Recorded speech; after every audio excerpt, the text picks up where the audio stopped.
গোলাম, আল্লাহর ইসলাম চাই, রাসূলের ইসলাম চাই, আমি অমুকের তমুকের ইসলাম চাই না। আল্লাহর কোরআনের কথা তো অন্তত মানতে হবে। আপনি পর্দার বিধান লঙ্ঘন করতেছেন। আপনি বলেন হুজুর, আমি আমার ভাই আসিফ আদনান, তার একটা বই মুক্ত বাতাসের খুঁজে, এটা পড়ে আমার একটা আইডিয়া হয়েছিল। এমনি তো আমি এগুলো নিয়ে অ্যানালাইজ করার বা জানার চেষ্টা করি। যে ছেলেটা, আল্লাহ মাফ করুক, ফর্ন ইন্ডাস্ট্রিতে আসক্ত, গভীরে যাব না, জাস্ট টাচ করে যাব, বুঝবেন, বুঝে নিবেন। ওই ছেলেটা আল্লাহ মাফ করুক, প্রথম প্রথম দেখবে সে সফট সফট, মানে সে মনে করেন নর্মাল। নর্মাল কি?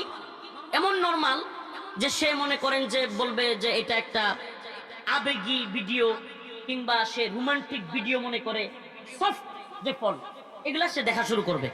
নাউজুবিল্লাহ। একটা পর্যায়ে তার ওগুলোতে আর তার হরমোনের গ্রোথ বাড়বে না, কিংবা তার মজা কিংবা আনন্দ, তার মধ্যে উত্তেজনা